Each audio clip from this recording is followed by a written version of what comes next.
Movie start होती है और हम देखते हैं कि मार्क और कार्ली दोनों इंटीमेट हो रहे थे। नेक्स्ट डे वो पार्क में घूमने के लिए जाते हैं, बहुत मजे करते हैं। उनकी लाइफ बहुत ही अच्छी चल रही थी, दोनों एक दूसरे से बहुत खुश थे। मार्क कार्ली से बहुत प्यार करता है। वो फिर डिनर के लिए जाते हैं। कार्ली भी मार्क के साथ बहुत खुश है। इसके बाद दोनों फिर से इंटीमेट होते हैं। नेक्स्ट सीन में हम देखते हैं कि मार्क कार्ली के लिए गिफ्ट लेकर आया। हमें इन सब सीन से लगता है कि मार्क कार्ली से ही प्यार करता है, पर ऐसा होता नहीं। वो एक और लड़की के साथ था और फिर हमें पता चलता है कि एक्चुअल में वो लड़की उसकी वाइफ है। उसका नाम केट था। हम देखते हैं कि केट मार्क से बहुत प्यार करती है, लेकिन मार्क उसको कार्ली इतना रिस्पेक्ट नहीं देता। एक दिन मार्क एक कागज पर केट से साइन लेता है और केट भी उस पर भरोसा कर बिना कुछ पढ़े इस पर साइन कर देती है। इसमें एक्चुअल में था क्या, ये हमें आगे पता चलेगा। नेक्स्ट सीन में हम कार्ली को देखते हैं। उसकी असिस्टेंट उसे कहती है, तुम्हारे फादर का मुझे कॉल आया था। वो जानना चाहते थे कि वो लड़का कौन है जिसे तुम अभी डेट कर रही हो। कार्ली उसे कहती है कि उसका नाम मार्क है और हम दोनों शादी करने वाले हैं। जल्द ही मार्क को अपने डैड से वो मिलवाने वाली थी। ऑफिस खत्म हो जाने के बाद मार्क कार्ली से मिलने के लिए आता है। वहाँ पर उसकी वाइफ का उससे कॉल आया। उसकी बातें वो टालता रहता है और लास्ट में कह देता है कि अब मैं घर पर आ रहा हूँ। कार्ली मार्क से कहते हैं कि मेरे फादर से तुम्हें मिलना है, पर उसकी भी बात वो टाल देता है। कार्ली फिर गुस्सा होकर वहां से चली जाती है। वो अपने फादर से मिलने के लिए गई थी। उसके फादर उसे मार्क के बारे में पूछते हैं। कार्ली कहती है कि मैं उसके साथ ब्रेकअप करने वाली हूँ। उसके पापा उससे पूछते हैं कि तुम इतनी गुस्सा क्यों हो। फिर जो भी हुआ था ये सब जानने के बाद वो कहते हैं कि कुछ नहीं, तुम उसके पास जाओ और सब कुछ ठीक हो जाएगा।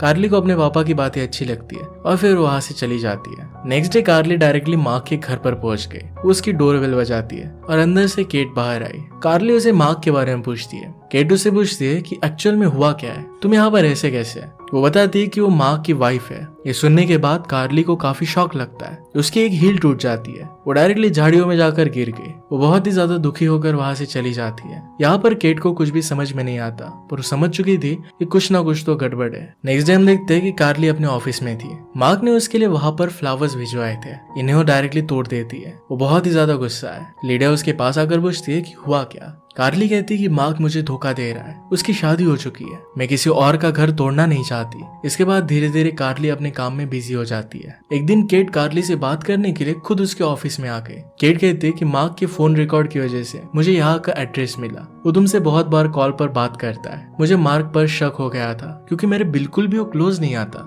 अब क्या तुम मुझे बताओगी कि आखिर में हुआ क्या है। कार्ली उसे सब कुछ सच सच बता देती है। वो कहती है कि मैं और मार्क रिलेशनशिप में, मार्क ने मुझे तुम्हारे बारे में कुछ भी बताया नहीं था। केट को फिर इस बात से बहुत बुरा लगता है और उसे पैनिक अटैक आने लग गया। वो सही से ब्रीथ नहीं कर पाती। कार्ली फिर उसे एक बार में लेकर जाती है। केट कार्ली से पूछती है कि क्या तुम दोनों इंटीमेट हुए हो। कार्ली कहती है कि हाँ। केट पूछती है कि तुम कितने बार एक दूसरे के करीब थे। कार्ली उसे 50 बार कहती है। ये सुनकर केट को बहुत गुस्सा आता है। कहती है कि क्या तुम यही सब करती हो, दूसरों के हस्बैंड को फंसाती हो। कार्ली कहती है कि मुझे नहीं पता था कि मार्क एक्चुअल में मैरिड है। एक्चुअल में धोखा तो मेरे साथ भी हुआ है। सारी गलती तुम्हारे हस्बैंड की है। एक बीवी होने के बावजूद मेरे साथ हुआ था। ये सब सुनने के बाद केट काफी ड्रंक हो जाती है। वो नशे में वहां से भाग जाती है। कार्ली ने उसे कार में बिठाया और कैसे तैसे कर बड़ी मुश्किल से उसे वहां से घर भेज दिया। कुछ दिनों बाद हम देखते हैं कि केट काफी उदास थी। वो एक शॉपिंग मॉल में गई, पर वहां पर भी उसका मन नहीं लगता। इसके बाद वो डायरेक्टली कार्ली के ऑफिस पहुंच जाती है। वो अपने डॉग को भी अपने साथ लाई थी। कार्ली उससे पूछती कि आखिर हुआ क्या। कार्ली कह रही थी कि मुझे तुमसे और तुम्हारे डॉग से कोई भी मतलब नहीं है, प्लीज यहाँ से चली जाओ। इसके बाद वो अपने ऑफिस में चली जाती है। शाम में केट डायरेक्टली कार्ली के घर पर पहुंच गई। एक्चुअल में मार्क बिजनेस ट्रिप पर मायामी गया था। केट मार्क से बात करना चाहती थी पर कर नहीं पा रही थी क्योंकि उसे बहुत बुरा लग रहा था। कार्ली तो पहले उसे घर में आने नहीं दे रही थी, पर फिर दुखी होकर उसे और उसके कुत्ते को घर में आने देती है। इसके बाद वो दोनों बातें करते हैं। केट को भी कार्ली की तरह अच्छा दिखना था। केट पूछती है कि बॉडी के कौन कौन से पार्ट को मुझे शेव करना चाहिए। कार्ली गुस्से में कहती है कि सब कुछ शेव कर लो। इन्हीं सब बातों के बीच में कार्ली को मार्क का कॉल आता है। फिर से केट को बहुत बुरा लगा क्योंकि मार्क ने अभी तक उसे कॉल किया नहीं था। कार्ली फिर उसे ड्रिंक ऑफर करती है। दोनों ड्रंक हो गए और एक दूसरे के साथ बहुत सारी बातें करती है। इसके बाद उन दोनों में अच्छी दोस्ती हो गई। दोनों मिलकर मार्क को बहुत सारी गालियां देती है। दोनों भी के पागल जैसी हो गई। वो ढेर सारे कपड़े बदलती है। वो दोनों पूरे घर को तहस नहस कर देते हैं। नशे में बहुत एंजॉय कर रहे थे। इसके बाद वो डांस वगैरह कर सो जाते हैं। नेक्स्ट डे मॉर्निंग में डॉग उन्हें उठाता है। कार्ली उससे पूछती है कि डॉग ऐसा क्यों कर रहा है। कुछ बोलने से पहले डॉग ने वहां पर पॉटी कर दी थी। इसके बाद कार्ली केट को टैक्सी तक पहुंचा देती है। अगले दिन भी कार्ली केट को कॉल करती है और अपने घर पर उसे बुलाती है। कार्ली जैसे ही घर पर पहुंची तो उसने देखा कि केट ने पूरे घर में तोड़फोड़ कर दिया था। केट कहती कि मुझे बहुत गुस्सा आया था और मैंने सब कुछ फेंक दिया। इसी बीच केट अपने ब्रदर को भी बुलाती है ताकि उसे अकेलापन ना लगे। कुछ दिनों बाद मार्क बिजनेस ट्रिप से वापस आ जाता है। वो केट के करीब आने लग गया, उसे वो किस करता है और कहता है कि डिनर के बाद हम आगे का कुछ करेंगे। वो फिर डिनर पर आते हैं और वहां पर केट कार्ली को कॉल करती है। उससे पूछती है कि मार्क को मैं खुश कैसे करूं। कार्ली इस बात से बहुत गुस्सा हो गई थी, कहती कि तुम दोनों भाड़ में जाओ, मुझे तुम दोनों से कुछ भी फर्क नहीं पड़ता। डिनर करने के बाद फिर मार्क और केट दोनों घर पर आए। वो दोनों एक दूसरे को किस कर रहे थे, तभी केट को याद आता है कि वो शेव करना भूल गई है। वो जब बाथरूम में थी तब मार्क को किसी लड़की का कॉल आता है, उससे वो बात करने लगता है। इसी बीच पीछे से केट आ गई। मार्क इस तरीके से प्रिटेंड करता है कि किसी आदमी के साथ वो बात कर रहा है। अब केट समझ चुकी थी कि मार्क अब भी किसी और लड़की के साथ अफेयर कर रहा है। उसके सामने इस तरीके से प्रिटेंड करती है जैसे उसे कुछ भी पता नहीं चला। आज रात उसके साथ वो कुछ भी नहीं करती और डायरेक्टली सो जाती है। नेक्स्ट डे हम देखते हैं कि केट का ब्रदर और केट घर में पेंट कर रहे थे। तभी केट का बिहेवियर अचानक से बिगड़ने लग जाता है। उसके ब्रदर के साथ उसका झगड़ा हो जाता है। बिना बात के केट रोने लग गई। ब्रदर उससे कहता है कि मुझे सच सच बताओ कि एक्चुअल में हुआ क्या है। केट फिर मार्क के बारे में उसे सब कुछ बता देती है, कैसे वो कार्ली के साथ रिलेशनशिप में था और कल रात कोई और लड़की के साथ वो बात कर रहा था। ये सब सुनकर केट के ब्रदर को बहुत बुरा लगता है। वो कहता है कि मैंने शादी से पहले ही तुमसे कहा था कोई एक अच्छा लड़का नहीं है। वो कहता है कि तुम्हें कार्ली से बात करनी चाहिए। केट को लग रहा था कि कल रात जिस लड़की का मार्क को कॉल आया था वो कार्ली थी। इसके बारे में जाकर वो कार्ली से बात करती है। कार्ली ने कहा कि हफ्तों से हम दोनों में कोई भी कांटेक्ट नहीं है, तो कल रात तो मैंने उसे कॉल नहीं किया था। फिर केट कहती है कि वो लड़की कौन थी जिसके साथ मार्क बात कर रहा था। अब दोनों को पता चल चुका था कि मार्क दोनों के साथ चीट कर रहा है। अब वो किसी दूसरी लड़की के साथ है। उन्हें लगता है कि अब उन्हें मार्क पर नजर रखनी चाहिए। दोनों मिलकर उस पर नजर रखने लग जाते हैं। एक दिन मार्क बिजनेस ट्रिप पर जा रहा था। केट को लगा कि मार्क किसी और के साथ जा रहा है। वो फिर कार्ली को मैसेज कर बता देती है कि मार्क घर से निकल चुका है। कार्ली फिर कार लेकर वहां पर आ जाती है। केट, उसका डॉग और कार्ली ये तीनों मिलकर उसका पीछा करने लग गए। मार्क एक रिसोर्ट के अंदर गया। जैसे ही कार्ली और केट घर के अंदर जाते हैं वो झाड़ियों में से नीचे गिर जाते हैं। इसके बाद वो वहां से चले गए। वहां से केट के ब्रदर का घर पास में था। वो फिर मार्क के बारे में पता लगाने का प्लान बनाते हैं। यहाँ पर हम देख सकते हैं कार्ली और केट के ब्रदर उन दोनों को एक दूसरे पर क्रश हो जाता है। तभी वहां पर केट आ गई और कहती कि हमें बीच के पास चलना चाहिए। वहां पर वो देखते हैं कि मार्क एक लड़की को किस कर रहा था। उस लड़की का नाम एम्बर है। एम्बर को देखकर केट और कार्ली को काफी जेलस फील होता है क्योंकि एम्बर बहुत ही अट्रैक्टिव थी। उसे देखने के बाद कार्ली एम्बर के पीछे दौड़ने लगती है। पीछे से आकर उसे केट पकड़ लेती है। उन दोनों को देखकर एम्बर वहां पर आके उनसे पूछती कि आखिर में हुआ क्या। वो तीनों बैठकर फिर बात करते हैं। एम्बर को सारी सिचुएशन समझा देते हैं। एम्बर पहले तो उन्हें सॉरी कहती है। तीनों काफी देर तक बात करते हैं और इसके बाद एम्बर भी उनके साथ मिल जाती है। इसके बाद कार्ली और केट एक घर के पास निकले। केट के ब्रदर को सब कुछ बता देते हैं। शाम को उन्होंने एम्बर को घर पर बुला लिया। यहाँ पर हम देख सकते हैं कि कार्ली और केट का ब्रदर वो दोनों एक दूसरे के करीब आ रहे थे। सब लोग अच्छे फ्रेंड्स बन जाते हैं और बहुत एंजॉय करते हैं। अगली सुबह ब्रेकफास्ट पर तीनों मिलकर प्लान बनाते हैं। इसका नाम था मिशन रिवेंज। इसमें वो तीनों मिलकर मार्क की जिंदगी को खराब करने वाले थे। इसके बाद हम देखते हैं कि केट मार्क के ड्रिंक में कुछ ऐसा मिलाती है जिससे उसके प्राइवेट पार्ट अच्छे से काम ना करे। इसके बाद केट ने मार्क का टूथपेस्ट लिया। इसे वो अपने डॉग से चटवाती है। इसके बाद उसे वो कमोड में डाल देती है। इसके बाद फिर से उसकी जगह पर उसने उसे रख दिया। मार्क की चीजों में शैम्पू था तो शैम्पू की जगह पर उसने हेयर रिमूवल क्रीम डाल दी। इसके बाद हम देखते हैं कि मार्क कार्ली से मिलने के लिए जाता है। उसे फिर एक कॉल आया। जब वो कॉल अटेंड कर रहा था तभी उसके ड्रिंक में वो कुछ मिला देती है। इसे मार्क ने आराम से पी लिया। थोड़ी देर बाद मार्क के पेट में खराबी होने लग जाती है। एक्चुअल में वो दस्त की मेडिसिन थी। मार्क फिर घंटों होटल के टॉयलेट में बिताता है। उसका पेट बहुत ही ज्यादा खराब हो गया था। उसने अपने पैंट को भी खराब कर दिया था तो होटल स्टाफ से वो मांगता है। रात में अपने घर पर गया। ये सब देखकर केट बहुत खुश हो जाती है। इसके बाद अगले दिन मार्क एम्बर से मिलने के लिए जाता है। उसे कहती है कि मेरी फ्रेंड को तुम बहुत पसंद आए हो और तुम्हारे साथ वो इंटीमेट होना चाहती है। मार्क फिर एक्साइटेड हो जाता है। जब मार्क एम्बर के फ्रेंड को देखता है तो लड़की कम लड़की की तरह ही ज्यादा लग रही थी। इस सब से वो बहुत परेशान हो जाता है। इसके बाद रात में जब मार्क नहा रहा था तो वो देखता है कि उसके बाल झड़ चुके हैं। उसके निपल्स भी कुछ अलग तरीके से लग रहे थे।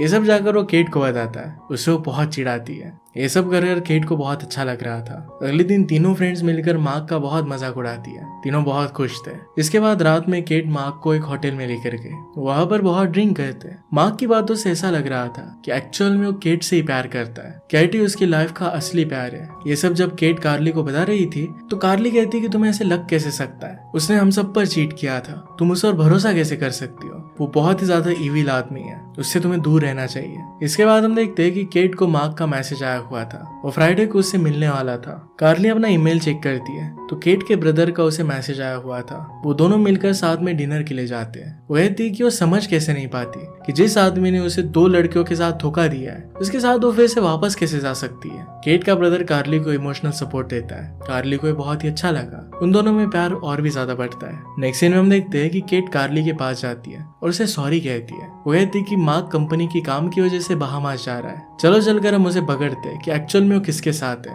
कार्ली उसे कहती कि इन सब चीजों में अब वो नहीं पड़ना चाहती। केट फिर अकेले ही बहामास चली गई। वहां पर हम कार्ली और एम्बर दोनों को देखते हैं। वो पहले ही वहां पर पहुंच चुके थे। गाड़ी में बैठने के बाद वो केट को बताते हैं कि मार्क तुम्हारे नाम से एक फ्रॉड कंपनी चला रहा है और अगर इसमें कोई भी ट्रबल होता है तो तुम ही जेल में जाओगी। एक्चुअल में मूवी की स्टार्टिंग में मार्क ने केट को कुछ डॉक्यूमेंट्स पर साइन करने के लिए कहा था। ये वही कंपनी के डॉक्यूमेंट्स थे। इसमें लिखा था कि केट ही उस कंपनी की सीईओ है। ये सुनकर केट का मार्क के ऊपर से पूरा भरोसा उठ जाता है। वो फिर कहती है कि मैं कुछ भी कर मार्क की जिंदगी पूरी तरीके से बर्बाद कर दूंगी। कहाँ पर है वो सब फिर मार्क की तलाश में एक रिसोर्ट पर जाते हैं। वहां पर वो दूरबीन से मार्क को ढूंढते हैं। वो रिसोर्ट में चिल कर रहा था। उसके पास एक लड़की आती है। उसके साथ भी मार्क का अफेयर चल रहा था। वो उससे किस करता है। उसके बाद वो दोनों मिलकर ड्राइव पर जाते हैं। उसके पीछे पीछे वो तीनों भी आए। इसके बाद मार्क बहामा के बैंक में जाता है। उसे क्लियर हो जाता है कि वो एक्चुअल में फ्रॉड कर रहा है। रात में तीनों फ्रेंड्स मिलकर बार में मजे करने के लिए जाती है। वहां पर केट एक आदमी के साथ डांस करने लगती है। एम्बर और कार्ली उसकी हालत देख सकते थे।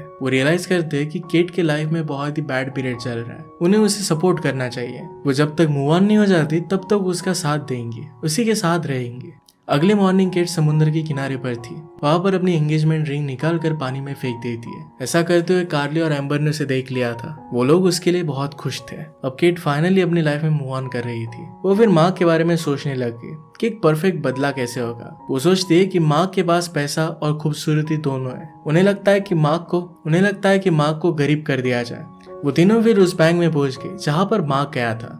इसके बाद सीन कुछ दिनों बाद शिफ्ट होता है। मार्क ट्रिप से वापस आ चुका था और ऑफिस में कार्ली से मिलने के लिए हो गया। वहां पर कार्ली, केट और एम्बर तीनों थी। उससे पूछती कि तुम कैसे हो। केट ने डायरेक्टली उससे डिवोर्स मांगा। मार्क इसके लिए मना करता है और कहता है कि मैं पूरी तरीके से चेंज हो जाऊंगा, तुम्हें मुझे हेल्प करनी पड़ेगी। इस बार केट उसकी कोई भी बात नहीं मानती। तीनों मिलकर फिर मार्क की बहुत ज्यादा बेइज्जती करते हैं। केट उसे डिवोर्स पेपर साइन करने के लिए देती है। मार्क जैसे ही डिवोर्स पेपर को रीड कर रहा था तो उसमें बैंक का स्टेटमेंट भी लगा हुआ था। इसमें वो बैलेंस देखता है और वो बैलेंस 0 था। केट ने उसके सारे पैसे निकाल लिए थे। मार्क इस बात से गुस्सा हो जाता है। कहता है कि सारी कंपनी तुम्हारी नाम पर है, तुम ही इस सब में फंस जाओगी, मैं तो इस सब से निकल जाऊंगा। केट कहती है कि मैंने तुम्हारे सारे पैसे लेकर जिन भी लोगों को तुमने फंसाया था उन्हें वापस कर दिया, इस कंपनी को ही दे दी है, किसी का भी नुकसान नहीं होगा। मार्क के अब सारे पैसे चले जा चुके थे। उसके पास ना वाइफ थी ना बच्चे। मार्क का बॉस फिर उसे वहां से कंपनी से निकाल देता है। मार्क ये सब देखकर बहुत ही शॉक में चला गया। मार्क कुछ भी बात करने लग गया और वो ग्लास से टकरा जाता है। उसके मुंह से बहुत सारा खून निकलने लगता है। इसके बाद वो रिसेप्शन पर गया। वहां पर उसने अपना बैंक स्टेटमेंट निकाला। उसने चेक किया तो कंफर्म हो जाता है कि उसके अकाउंट में अब 0 रुपीज है। वो तीनों उस पर बहुत ज्यादा गुस्सा हो जाती है और फिर से वो ग्लास से टकरा जाता है। उसे बहुत ज्यादा चोट आती है। जैसे वो वहां से बाहर आता है तो उसकी गाड़ी भी टो हो गई थी। अब उसके पास गाड़ी छुड़वाने के भी पैसे नहीं थे। अब एंड में कार्ली के फादर मार्क के पास आते हैं और उसे जोर से गुस्सा मारते हैं। इसके बाद मार्क वहीं पर नीचे गिर जाता है। इसके बाद हम कुछ दिनों बाद का सीन देखते हैं। इसमें केट, कार्ली, एम्बर काफी अच्छे दोस्तों की तरह रह रहे थे। अब केट मार्क की कंपनी में सीईओ है। उसे अब किसी की भी जरूरत नहीं थी। वो खुद की लाइफ खुद हैंडल कर सकती थी। फिर हम कार्ली को देखते हैं जो केट के ब्रदर के साथ रिलेशनशिप में थी और वो दोनों काफी खुश थे। एम्बर को कार्ली के फादर अच्छे लग गए थे और वो दोनों एक दूसरे के साथ काफी खुश थे और इसी के साथ ही मूवी एंड हो जाती है। अगर उन सब का बदला और एक्सप्लेनेशन आपको अच्छा लगता है तो प्लीज लाइक और कमेंट जरूर कर दीजिएगा। ये बहुत सारी मूवीज लेकर आते रहता हूँ तो प्लीज चैनल को सब्सक्राइब कर दीजिए और बेल नोटिफिकेशन आइकन दबाना मत भूलिएगा। हम फिर से मिलेंगे और इन मूवी के साथ। तब तक के लिए थैंक यू और आप अपने आप का ख्याल रखिए।